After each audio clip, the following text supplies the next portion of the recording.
Good morning and welcome everyone to our program live from Israel today. My name is Gil Hoffman and I am the Director of Programs and Events at Beth Tikvah Synagogue, and on behalf of the Israel Affairs Committee, I would like to thank you for joining us as we welcome back Lauren Izso with special guest Gil Hoffman. As usual, if you have questions, please direct them in the chat and we will aim to answer them towards the end of the program. I would now like to reintroduce you to our interviewer for today, Lauren Izso. Lauren is a Canadian-Israeli TV host and international news reporter and journalist based in Tel Aviv. She has been hosting our Live from Israel program for close to 2 years now.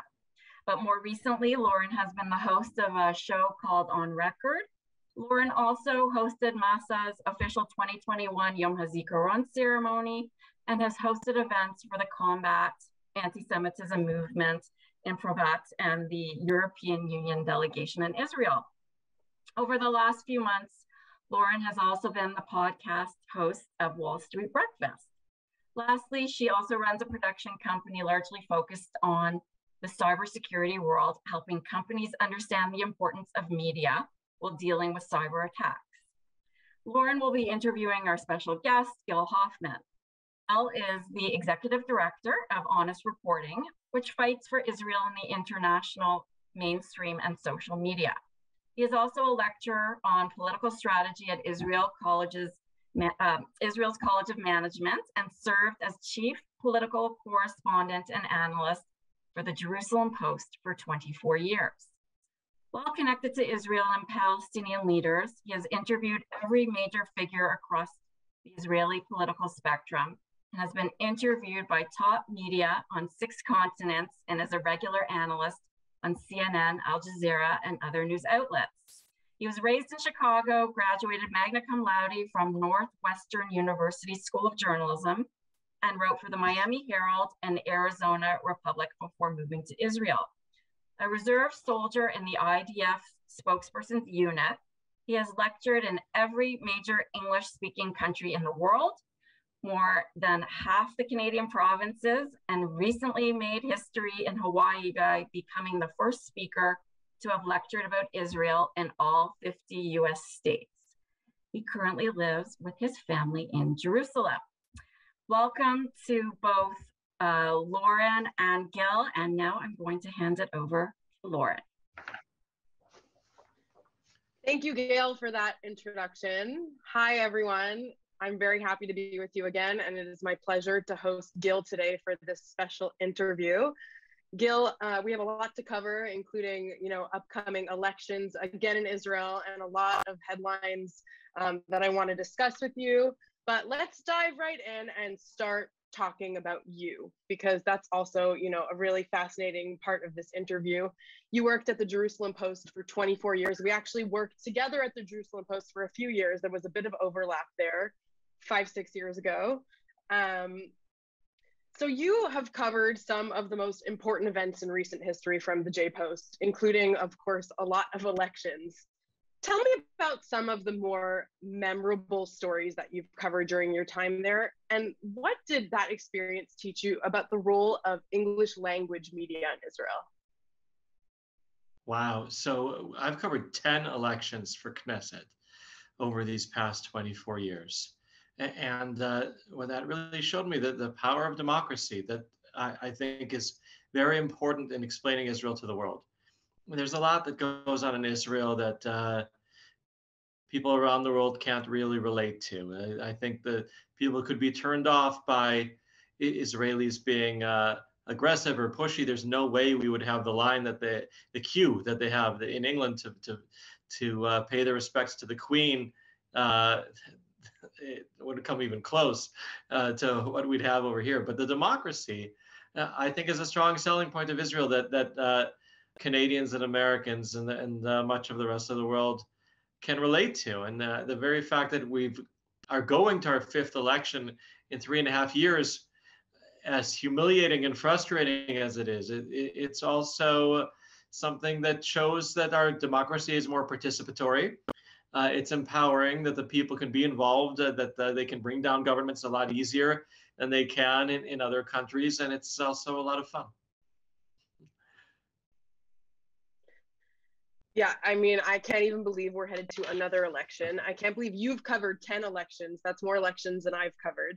But just to go back to my question, what has your role taught you about the role of English language media in Israel? You know, Oh, we don't have very many publications. And why is it important to, I mean, for English speakers in Israel to understand what's happening in Israel, and also people abroad to sort of, I would say, get the real story about Israel? We'll talk about international media a little bit later, but I want to focus on this first. Thank you so much for reminding me of that aspect of your question, Lauren. Yes, the Jerusalem Post and Times of Israel and I-24 and the other outlets that there are really broadcast to the world what's going on behind the scenes in Israel, and that connects the people who care deeply about Israel around the world to the Jewish state. You know, there were times at the very beginning that politicians would say, "Oh, people are reading us abroad. We don't want to air our dirty laundry abroad," and then they realize it doesn't work that way anymore. You know that anything that happens in Tel Aviv is also seen in Toronto, and there are people who care about Israel so much in places like Toronto and around the world that the Jerusalem Post becomes like a Bible for them. You know, the Bible itself might not be so important to certain people, but their connection to Israel is. And going to jpost.com and the other news websites that cover Israel is their way of getting close to what they care about. And so it has a very important role that I think media outlets around the world aren't. You're cutting out a bit there, but I can definitely agree with what you're saying. I mean, growing up as a Canadian Jew, papers like the Jerusalem Post and outlets like that were certainly my connection to Israel before I moved here and before I really knew much about the country and what goes on here. I want to shift now to your current role. You're now the executive director of Honest Reporting. First of all, congratulations on that. For our viewers that aren't familiar with the organization, can you explain a little bit about what Honest Reporting does and what your role is there and all of that? Sure. So Honest Reporting was founded more than 20 years ago in order to make sure that the international media covers Israel in a fair way. We cover international media theoretically in 190 countries. Every country except Israel, and for Canada, there's Honest Reporting Canada, which was founded around the same time as us. And I think that the people watching this can understand that Canadians need a different approach than non-Canadian human beings, because Canadians are more nice and polite than other human beings.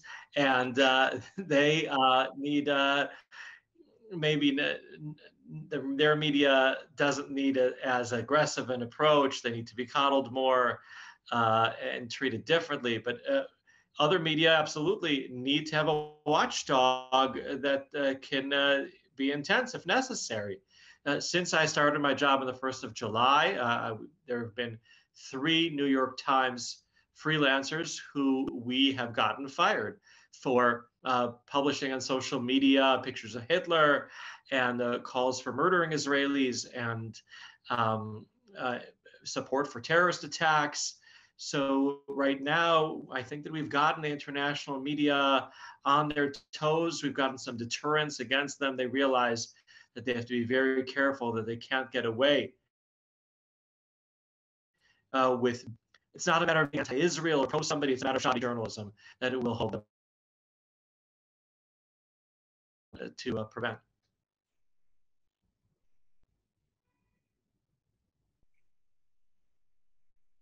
All right, you are cutting out a bit there again, Gil, but we got the gist of it. I did want to ask you to speak a little more specifically about what you just mentioned, the outing of these 3 freelancers in Gaza working for the New York Times. I'm curious how you discovered this and how exactly Honest Reporting was able to, you know, successfully intervene to the point that they're no longer associated with the newspaper. And how is that going to help Honest Reporting in the future with similar cases? Okay, so first of all, I'm sorry about whatever connection problem there is, and that's why whenever I go on a Zoom, I make sure that I am.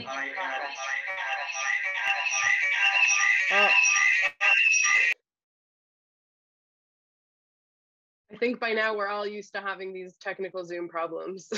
Yes, we lost him for a second. Did he disconnect from both of his Zooms or only one? Oh, wait.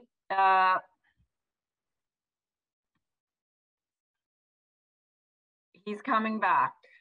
All right, he's coming back. Here, I am here. Do you hear me? Yes, oh, that we was hear quick. you. Okay, and then now you can reposition this as the central Yes. picture. Great. And from now on, hopefully it will be better. And I'm sorry if you missed anything that I said before. I just have to It find already him. seems like a way better connection.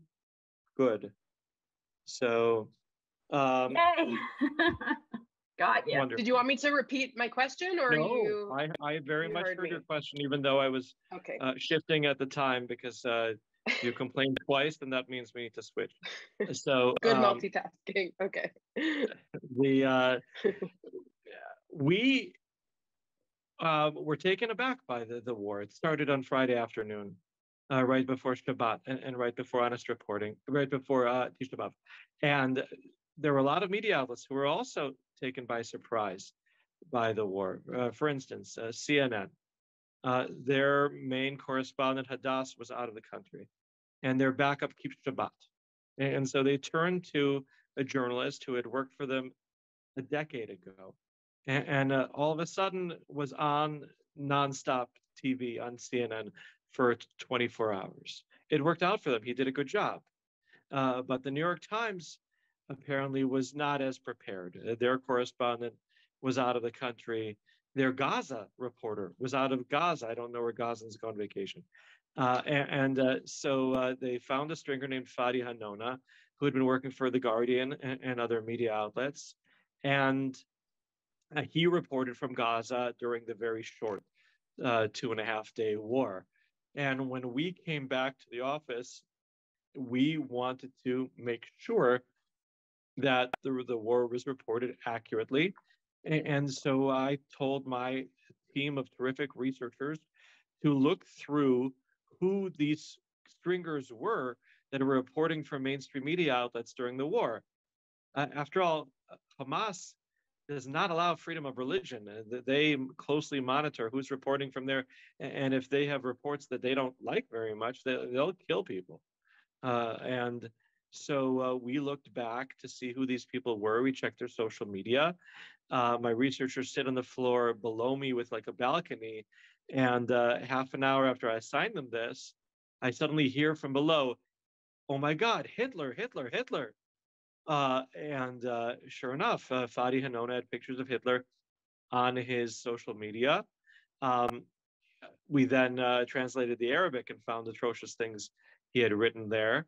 And then before I had a meeting with New York Times staff, I set my team again a couple hours before. Hey, check out the other people who've worked for them recently. 15 minutes later, I hear from below, Hitler again.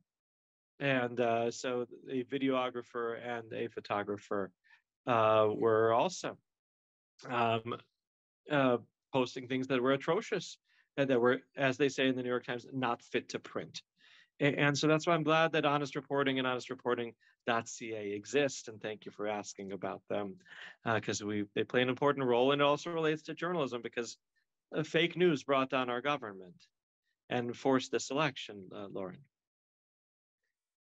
Now, did you find that this sort of bias that you uncovered when you started doing your research was also like obvious in the stories they were writing? Did it make the stories themselves biased, or was this only once you started looking into the history of these reporters that you uncovered that they had, these anti-Semitic posts and so on? Yeah. Absolutely. I mean, the videographer in particular put out an atrocious report that made Israel look terrible around the world, and the red lines were crossed, and the people at the New York Times, they thanked us for vetting better than they did. And they appreciate. They said, we're both in the truth-telling business, and they praised the journalism of Honest Reporting as being, in this case, better than that of the New York Times. Was this an extreme case, or is this something that you come across often? We've gotten people from the BBC fired. We've gotten corrections from ABC Australia, from media outlets around the world. They're not going to get away with writing things that are factually incorrect that would harm Israel. And I know Honest Reporting Canada also has successes. So you at Honest Reporting, in your role, it's sort of your job to uncover these biases. But talk to me in general about, how Israel is reported and portrayed in the international media and in foreign reporting. How can we better spot anti-Semitic bias when we're looking at these kind of reports? And how do we stop it?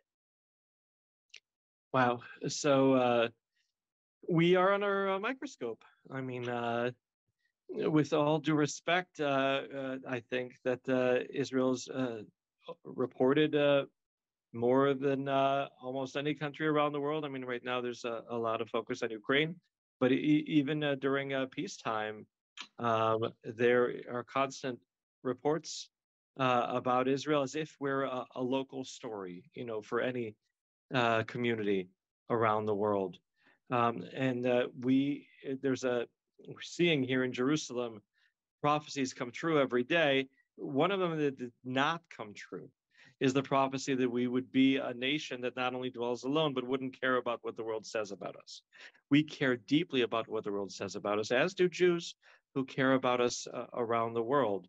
So I encourage you, people who care about Israel, to constantly inform Honest Reporting and honestreporting.ca, depending if it's Canadian or not Canadian media, about what you see. You can send to Gil at honestreporting.com or action at honestreporting.com when you find things that are problematic. And I know that honestreporting.ca is a place on their website to do that as well. And what's amazing is we used to have to wait for letters to the editor. People would write. There's a very nice lady in Jerusalem who passed away recently who wrote a letter to the editor every day for the last 30 years of her life. God bless her soul. Now, if you find something incorrect, we can get it corrected within minutes. And so you are our soldiers in a battle on the media battlefield that is a winnable war, as opposed to the military battlefield, where we have an obvious advantage on the college campuses in the United States and Canada. I've spoken to many campuses in Canada where we have an obvious disadvantage. And if we win, then it makes life easier in the other two battlefields as well. Do you think that there's also fair reporting about Israel in the foreign media? Sure, and it's just so, harder. Where to look for that? Oh, I mean, look, I'm not going to encourage people to get news about Israel from any media outlet outside of Israel. Get your news about the Toronto Blue Jays, and Hashem should help them make the playoffs. A lot has happened since '67, year of many miracles from the local Toronto media. But if you want to get your news about Israel, you should get your news from media outlets in Israel, is what I think. Remind me, what was the first part of that question? I don't remember anymore. But basically, yeah, is there fair media coverage of Israel? Sure. Answered it, answer anyways. Yeah. Go ahead. Look, they're trying. I don't think that too many media outlets are out to get Israel. It's just gotten harder because the entire journalism business is running a lot faster than it used to be. When I started at the Jerusalem Post back in '98, I remember phoning in a story on a payphone, and I remember going to press conferences at 10 o'clock in the morning with an 8 p.m. deadline. Well, nowadays, when you cover a press conference, you better believe you got your story in before the press conference is over. And if it wasn't completely accurate, then you'll go and correct it later. But that kind of pressure leads to mistakes. And that's why it's good that we have people monitoring those mistakes. So before we switch gears to some of the sort of more recent Israeli headlines and the elections and all of that, I want to touch on a story that's obviously consumed everyone recently, the passing of Queen Elizabeth II. but it certainly affected Canadians, obviously, as part of the Commonwealth. But the royal family has also always had a strong connection to Israel, especially King Charles, who visited Israel just a couple of years ago. Do you think that relationship will continue to flourish? Or do you think somehow now that he has become king, that it will be maybe politically complicated, for example, for him to make another visit during his reign? Wow, that's a great question. I was present for one of the visits of King Charles. I was the BBC commentator for the Shimon Peres funeral at Har Herzl. Very hot day there in the sun, and King Charles walked, Prince at the time, obviously, right near me. And the very fact that he has been to Israel 3 times says a lot. The fact that William had such a successful visit before the first official visit of Charles, the other 2 being funerals, really opened the door. And the royalty in England and the people of England, even the Foreign Office of England, have become a lot more predisposed to Israel and realizing the importance of the partnership that we have. And I think it's only going to deepen. Whether Charles himself will come again, I'm going to doubt, just because he's old. I mean, it's funny to call someone old when their mother just died at such a late age. So, please God save the king, that he should live a long time. But maybe William can bring Kate next time and have more visits. So nothing political there. He's just too old. No, it's not a matter of politics. We're very close in Britain to the 2 largest parties. The Labour Party is not what it was under Jeremy Corbyn, and we appreciate that all the candidates that there were for Prime Minister in the Conservative Party in England were all pro-Israel in one way or another. And the royalty, they don't deal with, they're not supposed to deal with geopolitics. And I don't, Charles has got to focus on justifying the monarchy when he has so much money and the people don't. Yes, he certainly has a big job ahead of him. So one story that you've obviously covered in great detail is the Iran nuclear deal that was signed back in 2015 that former President Trump famously withdrew from during his time in office, with, of course, strong support from Israel. Now, while the Biden administration has attempted to revive it, Israel's defense minister, Benny Gantz, recently described the deal as being in the emergency room. European countries have questioned Tehran's commitment to renewing the deal, and Moscow has called the latest negotiations untimely. Do you think there is any possibility that the agreement will be renewed at this stage, and how much influence does Israel have? It's absolutely fascinating because we saw when Netanyahu tried to stop the last Iran deal, he went to Congress, he spoke to media outlets around the world, and his impact on the deal ended up being 0. And when Naftali Bennett took over as prime minister, he had the same goal of preventing there from being another deal. And he said he would have a different approach, that he wouldn't humiliate the president of the United States, that he would work behind the scenes. And initially, his impact was also nothing. Then there was a summit in the Negev when the deal was moving full speed ahead. Lapid, who was foreign minister at the time and is now prime minister, invited his counterparts from 4 Arab countries, together with the Secretary of State of the United States. In their comments before and after, they pretended like they were talking inside about the Palestinians and about the recent spate of terror attacks that there were against Israelis, while inside they spoke about nothing but Iran. And sure enough, after that summit, in which really, who would have thought that the Jewish state and 4 Arab states ganged up on the Secretary of State and warned him that if he doesn't stop this Iran deal, a lot of Americans are going to die in terror attacks. I mean, this was shortly after an American consulate in Iraq had been attacked by Iran. They really persuaded him to be more cautious. And since then, the deal was moving only slowly. Over the last couple of months, it moved faster again. Iran has shown its intransigence time and time again. And I don't know how accurate the report was a couple of days ago in the New York Times about the Ayatollah being on his deathbed. We at Honest Reporting are preparing an obituary that is less glowing than our obituaries for the Queen, but that certainly would throw off any kind of deal.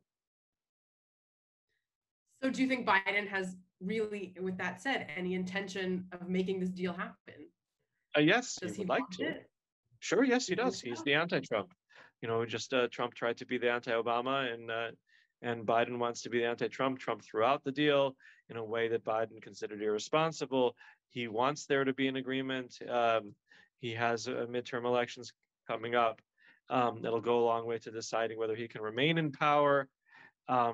And Biden had a very seamless visit to Israel last month. Didn't step in any puddle. And if he does make a deal with Iran, Israelis are going to be a lot more cautious in their support for him and trust for him in the future. So that's the question. What would a deal do to the relationship between the U.S. and Israel at this point? No, it's not the U.S. and Israel. It's the Biden administration and Israel. It doesn't matter who's the president of the United States. The relationship between the people of Israel and the people of the United States is strong. I make a point of making sure my talks when I'm in America are co-sponsored by college Democrats and college Republicans. At a time of hyperpolarization, Israel is one of the few issues that unite Americans. Look, they loved Trump because of all he did to help Israel. They didn't like the approach of Barack Obama, who took a lot of steps that made it harder to achieve peace in the Middle East. Biden, even though he's been pro-Israel for decades, it's still too early to judge his presidency when it comes to Israel. And if, by chance we do see Trump back in office, how is the relationship going to evolve then? What are we going to see from that? I mean, Trump revealed later how many fights he had with Netanyahu and called him all kinds of not nice words. So it wouldn't necessarily be as smooth sailing as it was before. And there are other Republican candidates who are very pro-Israel. And with the Democrats, we have to be careful. We're reaching out to them now, teaching them why being progressive means being pro-Israel. I know that was a very important goal of the outgoing government in Israel. So speaking of, a change of power, Israel, as we said multiple times, is on its way to a fifth election in 3.5 years, less than 4 years. The unity government coalition headed by Naftali Bennett and Yair Lapid held on for just over a year, finally pulling the country from political deadlock. Now it seems everything again is changing and we could be headed back into the same cycle. Do you see us heading into a never-ending cycle of elections? How are we going to stop that cycle? Wow. So before I go into predictions, let's just talk about what just happened, okay? Yeah. We succeeded in forming a government in Israel that did not include Netanyahu. And the way that Israel succeeded in doing that was with diversity. You had a right-wing, left-wing, and centrist together. You had an Arab party for the first time in Israel's history. You had ultra-Orthodox and anti-Orthodox, and you had LGBT and homophobic, all governing together. But they had very little in common other than hatred of Netanyahu, and that made it hard to govern. And they had a very thin majority. And it was brought down, as I said earlier, by fake news. You had a Temple Mount uprising that was exaggerated around the world. It wasn't really that big a deal, but that made first the Arabs in the coalition turn more extreme than they really were.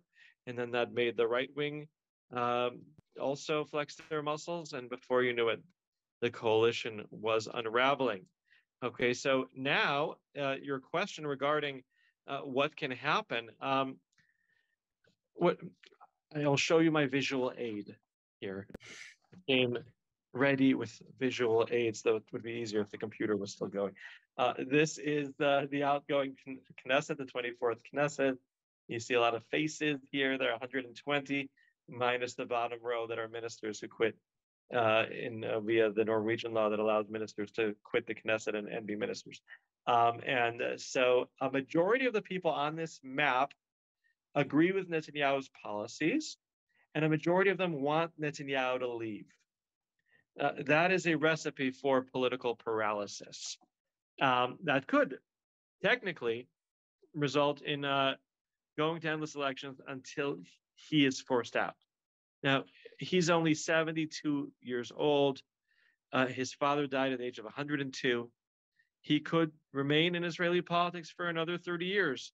And if he would pass the abolish death bill and get rid of death, then he can last for a few more centuries after that. I'll tell you a quick story, Lauren.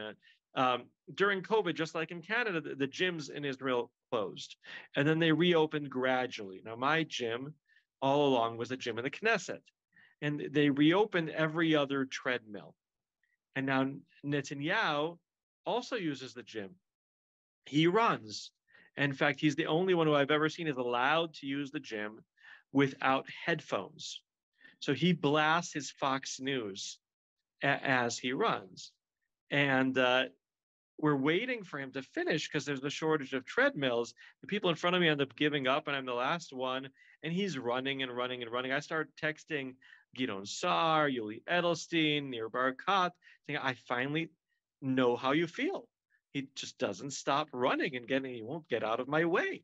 So that's the way it is. They would have to find some other formula that could unite the non-Netanyahu camp in a way that would be more stable. And I don't see currently how they can do that. What are some examples of those scenarios that you mentioned where Netanyahu could be forced out? Okay, so let's say that Netanyahu gets 59 seats out of the 120. And Gantz and Lapid all get somewhere in the 30s. So the president, Herzog, would have to give Netanyahu the first chance to form a government. And he's got his 4 weeks and he fails. And then even if Lapid got more seats than Gantz, the president could then turn to Gantz and say, you say that you can form a government. Let's see you do it. And he takes the non-ultra, he takes the parties that are in the anti-Netanyahu camp, brings in the ultra-Orthodox. Maybe they can form a government that way. It would be very hard. You might have Arabs play a role like they did last time, or even more so, that at least widens the pool of who could join a potential coalition. So the way that the last government coalition was formed was really amazing. You know, Naftali Bennett had very, very few mandates, and he was able to become the prime minister and form this very broad, diverse coalition. Do you think something like that is possible again? So what brought Bennett to power was that he was the leader of a camp in Israel, the camp that is neither of the regular camps. It used to be in Israel that you had a right-wing camp and a left-wing camp. And that was more evident than ever in the 1996 election, where it was Peres against Netanyahu, and the swing voters were in the center of the map. And so Netanyahu's slogan was Osim Shalom Batuach, making peace in a secure way. And Peres' slogan was Israel Chazaka Peres, Israel strong with Peres. So Peres went rightward and Netanyahu went leftward because the swing voters were in the center. Well, in the last election in Israel, the camps were to go back to England, this Shakespearean overused pun of to Bibi or not to Bibi, that was the only question in all the last 4 elections. So you had a to Bibi camp and a not to Bibi camp, and the swing voters were led by Bennett. He was the only one who refused to join either camp, and he was able to maximize that to come to power. Well, now, Lauren, there is no swing camp. There is no party that says we don't care who becomes prime minister. What we do have, though, are stability voters. Stability voters are people whose main issue is that they don't want there to be more elections. They're just sick and tired of them. So among those stability voters, you could have people just say, I don't like Netanyahu, but he's the only one who could form a government, and I don't want there to be another election. Might as well let him do it. And there'll be other people on the other side who say, the only way to end this cycle is to get rid of Netanyahu. If we could bring him down one more time, then maybe the Likud will realize that he's the problem and force him out. And then all this political chaos will end. Speaking of the pro-Bibi camp and the anti-Bibi camp, these people are fans of Bibi. They're not necessarily fans of the right wing or Likud. They're sole fans of Bibi. What will happen to them if Netanyahu is no more? Who will they vote for? Well, life goes on after a leader leaves. It happens in countries. It happens in countries all around the world. It just doesn't happen here. That the more experienced leaders have been replaced by less experienced leaders in every country on earth and managed to survive. And so we will survive in the post-Netanyahu era, whether it'll be in 30 days or 45 days or 30 years. And the Likud can find, they've got here a lot of nice members of Knesset who, former ministers who have gained experience running different things in this country, and they'll just have to give one of them a chance. They'll have a primary. 15 people will run because there's been only 4 Likud leaders. They've all become prime minister. Everybody knows Begin, Shamir, Sharon, Bibi. It's a kind of job that doesn't come open very often. And so if you're going to run, this is your chance. It'll be the funnest election in Israel's history. But without Bibi, would Likud be as powerful? In many ways, it'll be more powerful because there would be someone who doesn't have the animosity among so many people. There have been 7 political parties formed purely out of hatred of Netanyahu. And once he's gone, there's no reason for them to unite.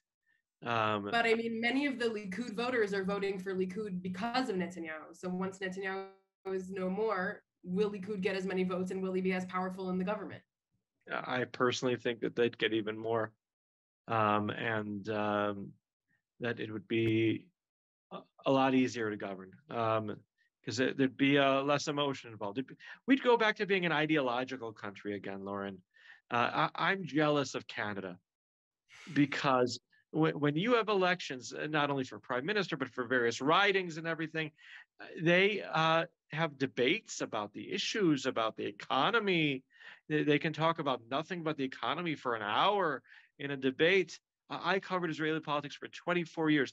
There was no debate whatsoever between candidates for prime minister in those 24 years.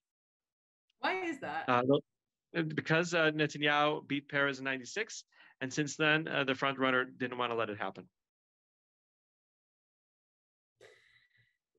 We also heard in the last few days about the falling apart of the joint list, the Arab joint list party. And some are saying that, some of those votes that might not go to the Arab joint list if they don't make the electoral threshold could go to Netanyahu and make Likud stronger. Do you think that's a possibility? Tell me a little bit about, if you can give us some background on what exactly happened there. Okay, we're going to have to trust some journalism majors with math here, which is never a good idea. But they couldn't get along. They've got very different ideologies. Balad is a very nationalist party. Hadash is a communist party.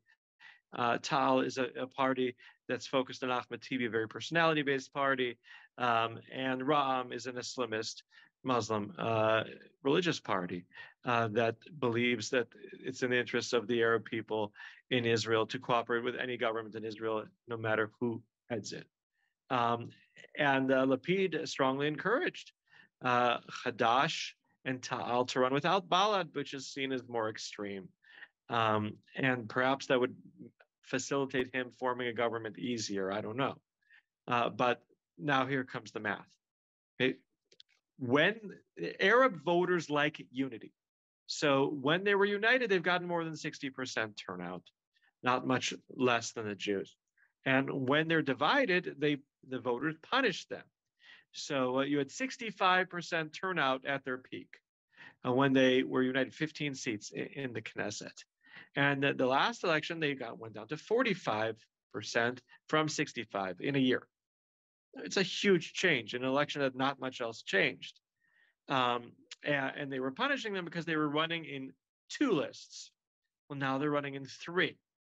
Now, Balad, for them to cross the threshold, need to get 150,000 votes. Right now, no poll is showing that they can do that.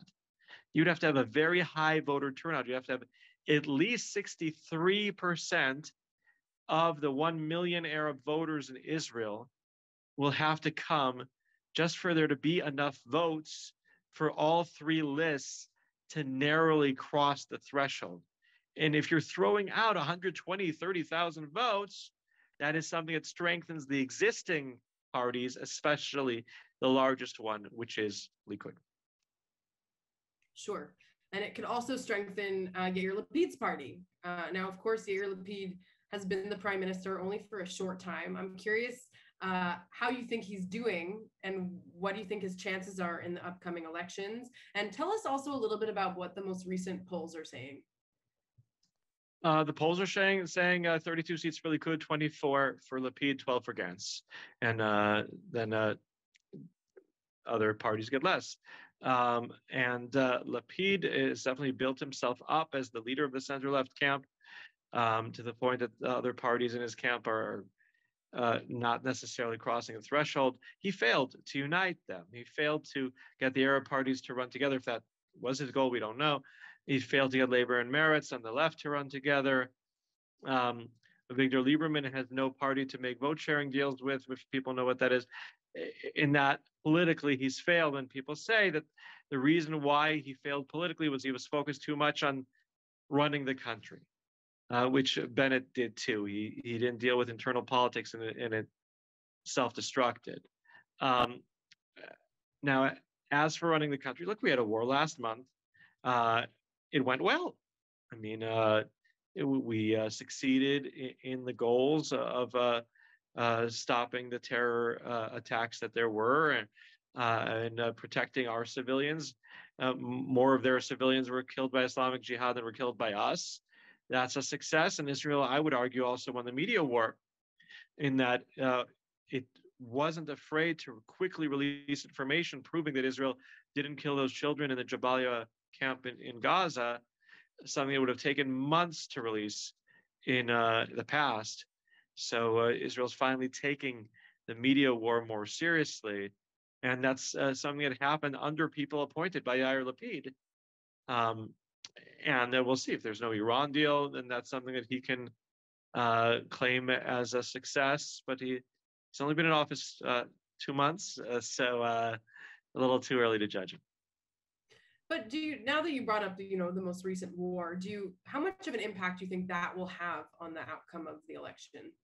None. None at all. No. War 100 days before an election, it might as well have happened decades ago. The election will be decided based on what happens in the few days before the election. In past elections, when they've polled people about what issue they're voting on the most, the majority of Israelis have said the economy. And then when they go to vote, they end up voting on security. And that's something that always helps the right, and Netanyahu in particular. Sure. Now, while we've been stuck in this cycle of elections, there's sort of one question that always pops up is, why don't we ever have any political reform to change the way the government is built in order to avoid this cycle in the future? And it just keeps on happening over and over again. So why hasn't that happened? And how can it happen? Maybe from the next government, if we have one sometime soon. Well, when you try something and it fails badly, then you have trauma from it that could last decades. So when Israel tried to have direct elections for prime minister, and they thought it would help, and it ended up weakening the largest parties, because people said, well, why vote for Likud or Labor when I'm voting for the candidate for prime minister from Likud Labor? I could vote for Likud and then vote for a satellite party and have an impact twice. As one of the parties running at the time said, it's like putting bread in your pita. Why put bread in your pita when you can put something special in your pita? And after that failed, the people of Israel lost the appetite for reforms, whatever they may be. The closest attempt came when Kadima was in power. And the head of the... There went the lights. The head of the Knesset law committee at the time was Professor Menachem Ben Sasson of Hebrew University, and he planned a reform to have half the the Knesset elected the way we do now by parties with proportional representation, and half the way you elect your parliament in Canada with ridings, and really adopt the system that's used in out of all places, Germany. In Germany, you have half and half. The Palestinian parliament, as elected in 2006, also did it that way.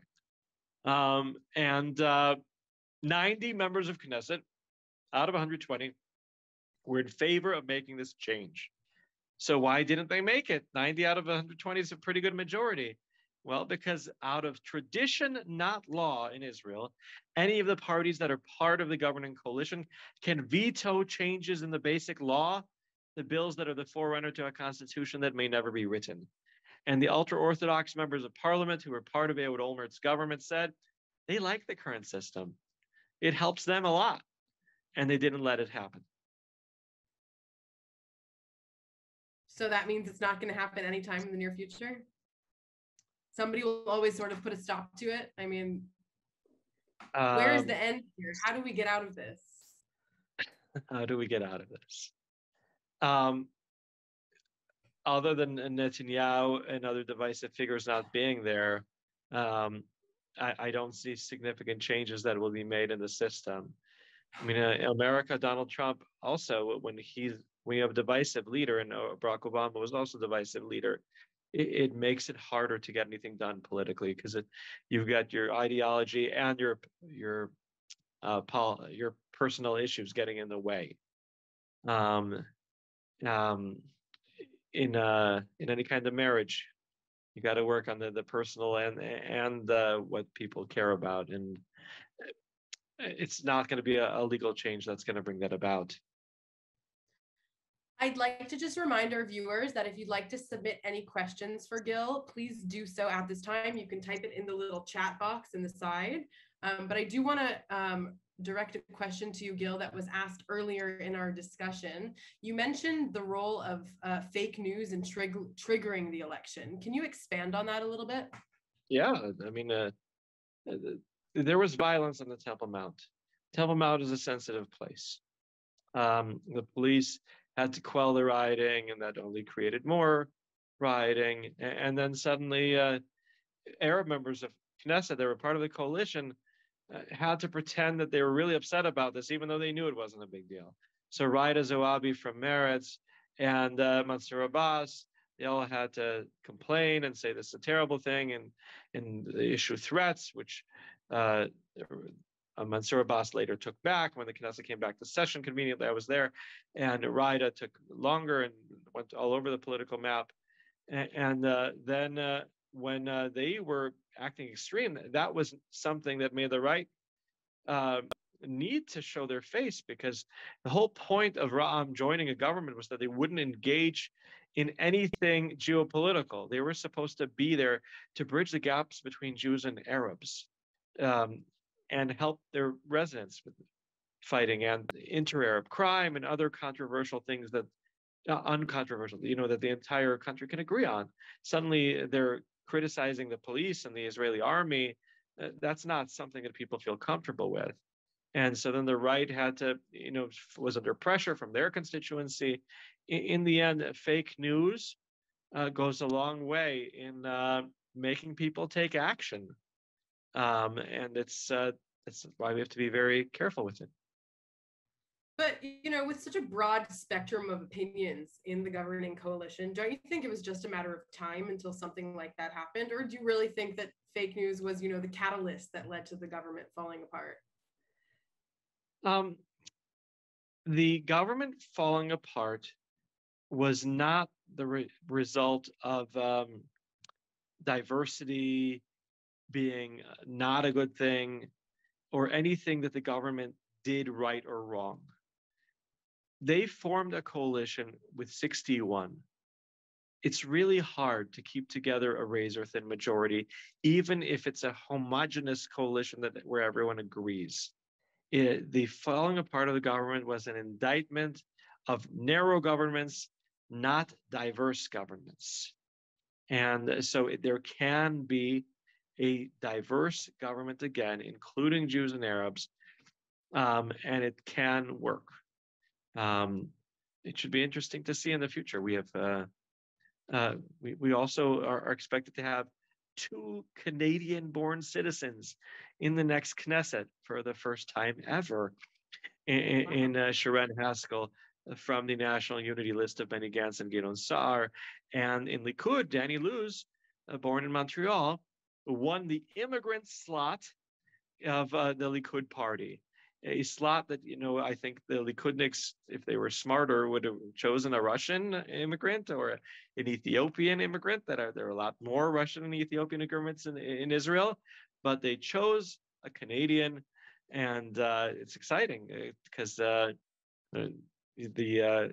Canadian immigrants to Israel will have someone to represent them and help them with their needs, as Michal Cutler did before, and Dov Yosef back in the 1950s.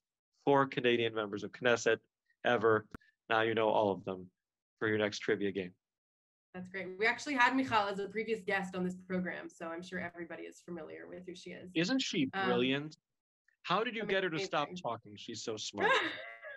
Well, she has great things to say, so why do you want her to stop talking? I get that. We have another question from the audience.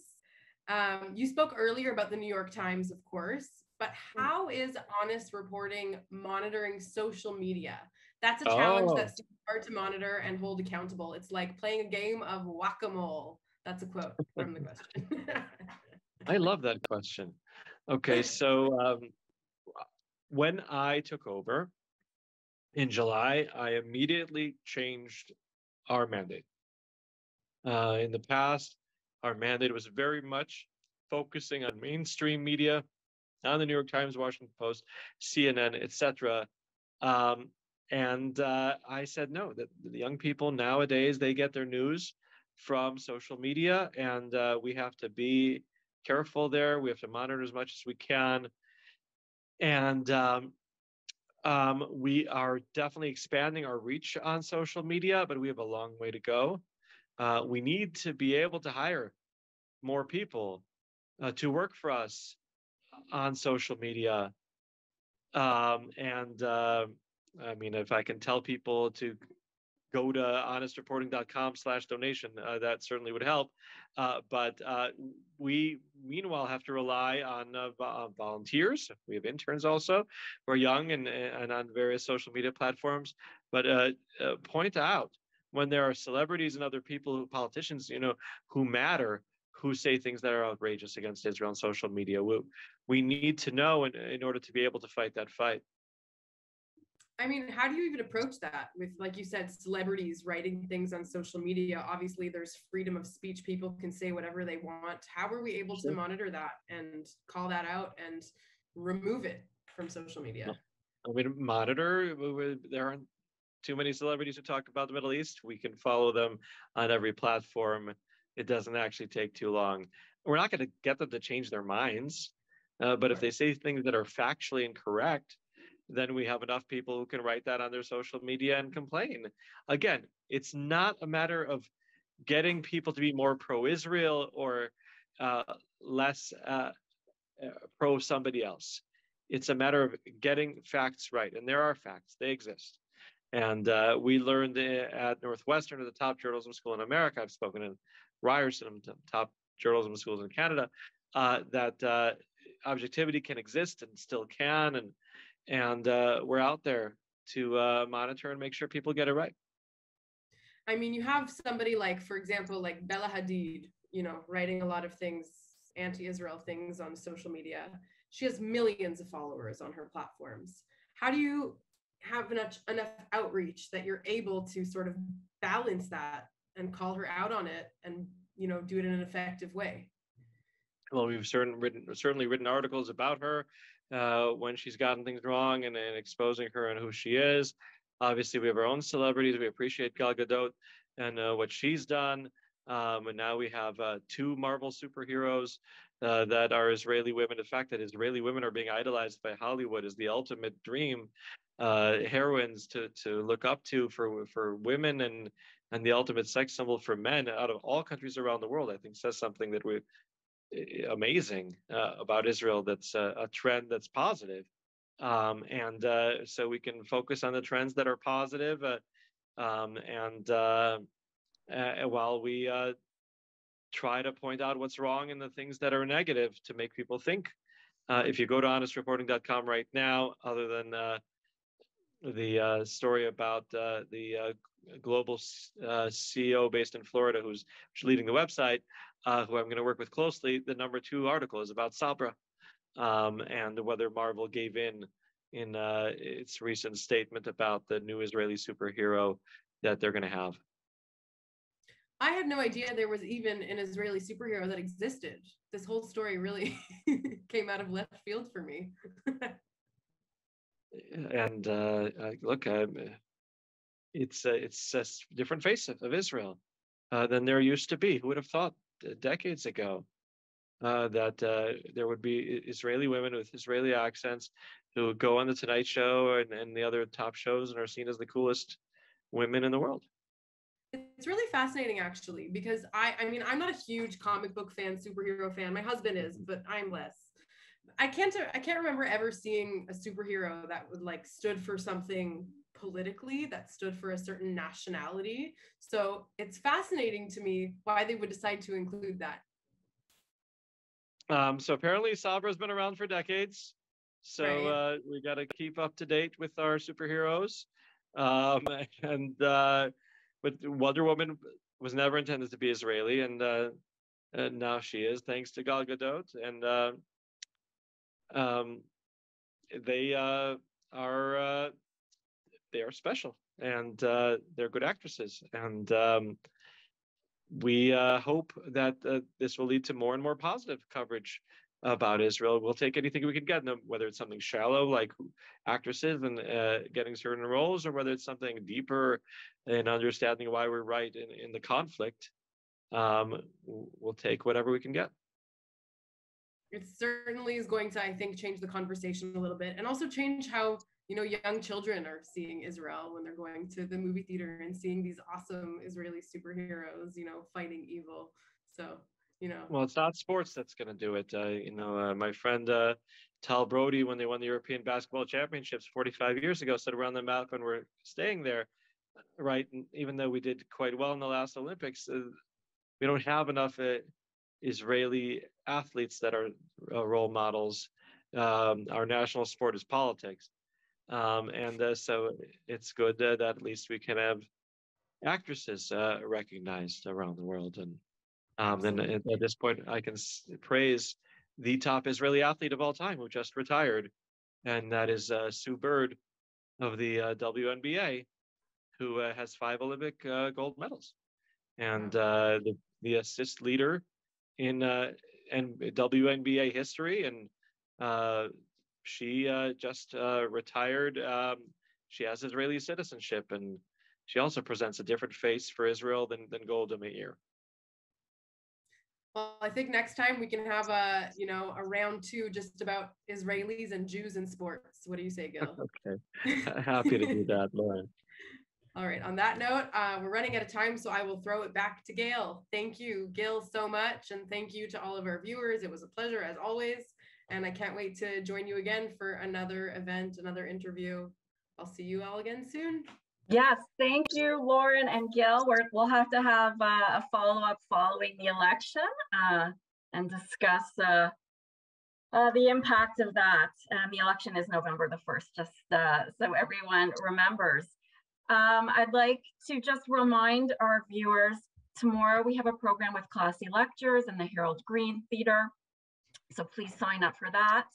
And on a different note, there is a PBS documentary airing tonight. It's called The U.S. and the Holocaust. It's a Ken Burns documentary, and I believe it talks about the immigration policies of the U.S. During the Holocaust. And that's like, I think it's a 3-part series beginning tonight at 8 p.m. So if you can catch that. I'd just like to once again thank the Israel Affairs Committee for sponsoring today's program and everyone who donated. And I want to wish everyone a Shana Tova. Bye for now. Shana Tova. Thank you so much. Shana Tova.